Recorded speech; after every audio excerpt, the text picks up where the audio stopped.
Jak się domyślam, większość z Was, jeśli nie wszyscy, są tutaj dla teorii. Kanał jest o FNAF-owych newsach, fangamach, ale w głównej mierze teoriach. Także dzisiaj pora porozmawiać o nich ogólnie. Przejdziałem tu parę lat, wyrobiłem sobie opinię, więc powiem Wam, co ma dla mnie sens, a co nie. Mogę być krytyczny, są rzeczy, które mi się mocno nie podobają, ale pamiętajcie, że to tylko moje zdanie. Możecie się nie zgadzać, ale dowiecie się, jak ja patrzę na jedne, a jak na inne argumenty.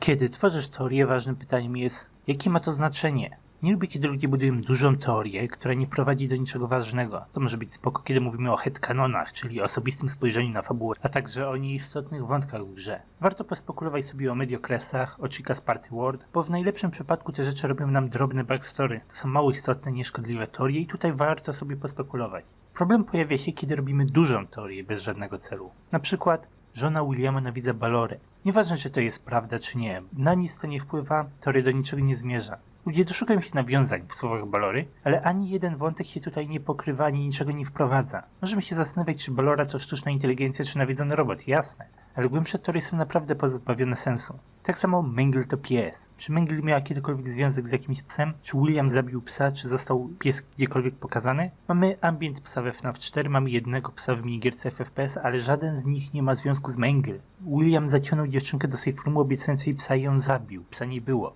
Takie teorie nie mają sensu, wkładają w fabułę nowy, dziwny wątek, który nic nie wprowadza, a jedynie szkodzi. Jakie znaczenie ma Ballora matka albo Mangle pies? Żadnego. Ludzie często na siłę wyjaśniają rzeczy, które nie potrzebują wyjaśnienia. Ktoś powiedział, dusza Bonniego przeskoczyła do Bibi, dlatego nie mamy Phantom Bonniego.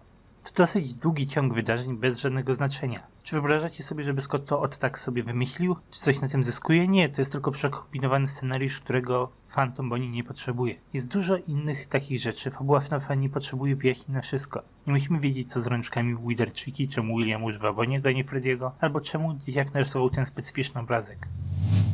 O tym będzie dużo osób mówić teraz, ale podobnym tematem jest Golden Duo. Nie będę kłamał, teoria brzmi solidnie, mi się spodobała. Nie zmienia to jednak faktu, że nie mówi nam, czemu Scott stworzył coś takiego.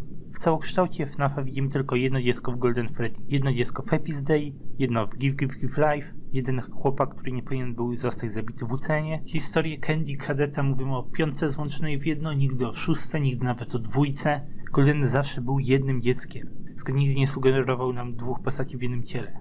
Argumenty MatPata miały dużo sensu, a wciąż nie prowadziły do niczego. Jeżeli Golden Duo jest poprawne, to 5. dzieciak nie musiał w ogóle istnieć. Był tylko wymówką, nie ma własnej historii. Scott wpisał go tylko, żeby wyjaśnić ugryzionego dzieciaka jako Golden Freddy'ego. W takim przypadku dzieci jest 2, ale Golden Freddy był zawsze o ugryzionym dzieciaku.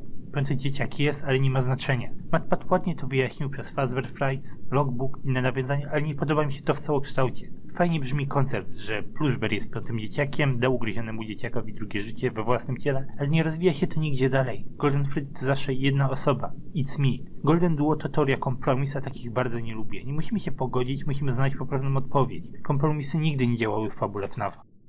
Jest też rzecz, która zawsze mnie irytuje, jak ludzie walczą o ostatnie słowo. Ktoś krytykuje twoją teorię? Powiedz, to tylko moja opinia i wygraj dyskusję. Jak przedstawiam teorię, to chcę niej podyskutować. Mam prawo do własnej opinii, a ktoś inny ma prawo się z tym nie zgodzić. Posłuchajcie tej opinii, jak ci się nie spodoba, bo inaczej rozumiecie różne rzeczy, to tyle. Możesz się z nim zgodzić, możesz się nie zgodzić. Samo powiedzenie to tylko moja opinia z idei nie jest niczym złym, ale często ludzie rzucają jej jako taką tarczę, takiej nie masz prawa komentować. Posłuchaj, czy się zgodzisz, czy się nie zgodzisz, masz prawo. Inną rzeczą jest, jak ludzie atakują cudzy argument, mówiąc, to niczego nie dowodzi, tak nie musi być. Nikt nie twierdzi, że jego interpretacja jest ostateczna, teorie to teorie, każdy musi nadać jakieś znaczenia rzeczom. Można się z tym tłumaczeniem nie zgodzić, ale nie można nadużywać stwierdzenia, że tak nie musi być. To nie jest obalenie teorii. Ty też masz swoje argumenty, które tak nie muszą być. Jest na YouTube film, gdzie prawdziwy prawnik omawia anime Ace Attorney i tłumaczył, że prawnie w sądzie stwierdzenie tak nie musi być nie ma znaczenia, bo ustalenie prawdy składa się z masy drobnych cegiełek, z których ktoś buduje swoją sprawę. Jedna interpretacja niczego nie dowodzi, ale jest częścią większej całości. Może się nie zgadzać, dyskutować na temat waszych interpretacji, ale wyśmiewanie, że tak wcale nie musi być, jest pustym gadaniem. Pamiętajcie też, że wasza interpretacja musi mieć jakieś argumenty. Możemy tutaj wrócić do Balory żony czy Mangle psa. To jest coś, co ludziom po prostu pasuje, bo wyglądają podobnie, ale to nie jest jeszcze argument. Jest masa teorii, która po prostu mówi, wyglądają podobnie, pasują do siebie. Zawsze jak ludzie tworzą długą chronologię wydarzeń, to wrzucają też serię zmyślonych niczym niepopartych zgadywanek, które im po prostu pasują. William i Henry pokłócili się o pieniądze, żona Williama się z nim rozwiodła, Lokacja Williama została zamknięta, więc był zazdrosny i uchycił się na Henrym. Nie ma na te rzeczy żadnych dowodów, to są puste wątki, których nie da się ani udowodnić, ani obalić. Ludzie często mówią, nie możesz tego obalić, ale to właśnie źle, bo operuje na nieistniejących argumentach, do których nie można się odnieść. To headcanon.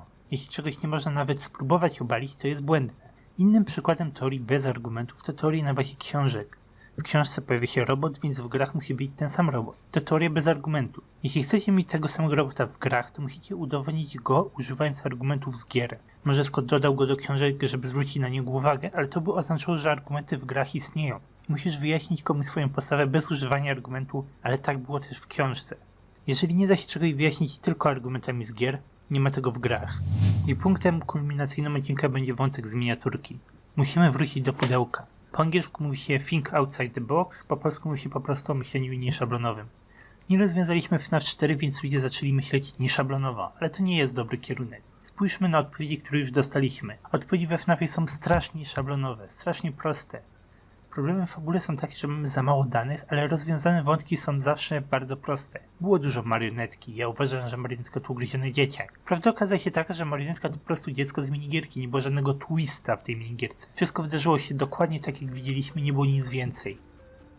Mieliśmy Will Trap vs Mike Trap i poprawną odpowiedzią był Will Trap, co dobrze widzieliśmy przed tą debatą przez parę lat. W temacie 83 vs 87 obie odpowiedzi były szablonowe, dwie drogi były zasugerowane i jedna była poprawna i tyle. Nieszablonowe byłoby szukanie trzeciej odpowiedzi albo kompromisu. Istniał strasznie nieszablonowy argument na 1987 rok i był to phone call z FNAF 2. Ludzie nagle zauważyli, że nie do końca słychać wiadomość i uznali, że Fungi mówi Fredbear's has been closed zamiast was closed. Nowa interpretacja sugerowała, że restauracja była zamknięta przez lata, ale ją znowu otworzyli. Fredbear's Family Diner w 1987 roku tak odpowiedź na debatę.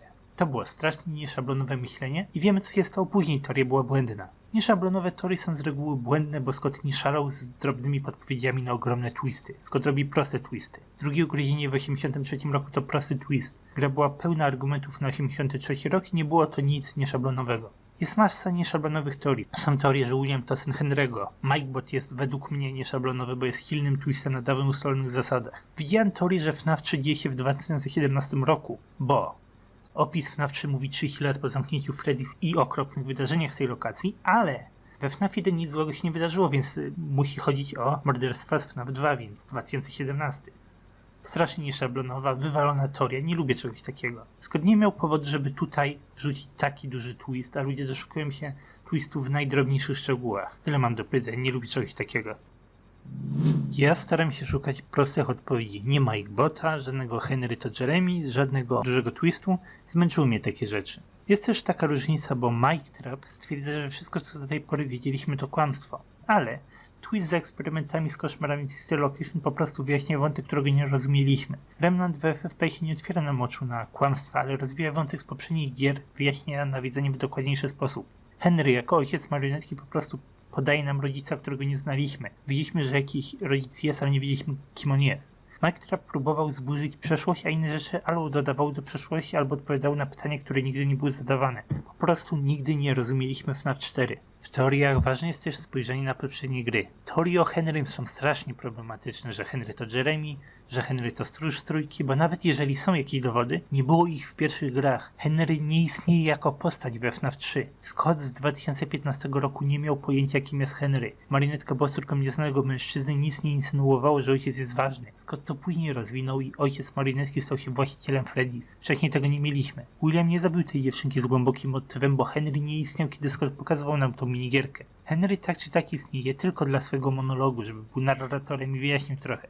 Tyle o Henrym. Naprawdę lubię patrzeć na poprzednie gry, jaką wizję mógł Scott mieć wcześniej. Co myślał po pierwszej grze, po trzeciej, po czwartej, a co myśli teraz. Patrzenie się do tyłu według mnie jest bardzo pomocne. Ostatnią rzeczą na liście są też rzeczy, które po prostu łączą się w całokształcie. Tu zwykle mówię o ugryzionym dzieciaku. Dalej nie wiemy wszystkiego o FNAF 4, mamy dziury w wątkach, mamy pytania bez odpowiedzi. Takie rzeczy są głównie dookoła ugryzionego dzieciaka. Mike, koszmary, to co widział, co w ogóle znaczą pytania z trailera FNAF 4. Z samego całokształtu fabuły możemy być pewni, że ugryziony dzieciak ma jakąś rolę. Nie wiemy jaką. Nie mamy wystarczającej informacji, żeby stwierdzić żadną z nich, ale gra skrajnie nawiązuje do Golden Freddy'ego i dlatego jestem pewny, że ugryziony dzieciak to Golden Freddy. Choć brakuje mi odpowiedzi, jak dokładnie się to wydarzyło. Ta teoria ma swój wpływ na fabułę, ma swoje argumenty, choć nie wszystkie. Nie jest zbyt nieszablonowa, dostajemy silne argumenty, że jakieś powiązanie tutaj jest. Jego urodziny to dosłownie Happy's Day. Gra jest dosłownie prequelem, wielkim origin story kogoś. Niektórzy uważają, że Majka i spoko, ile ludzi tyle opinii. Według mnie to origin story Golden Freddy'ego. Po prostu brakuje finalnego dowodu. Golden Duo byłoby jakąś odpowiedzią, ale nie daje satysfakcjonującego wyjaśnienia piątego dzieciaka.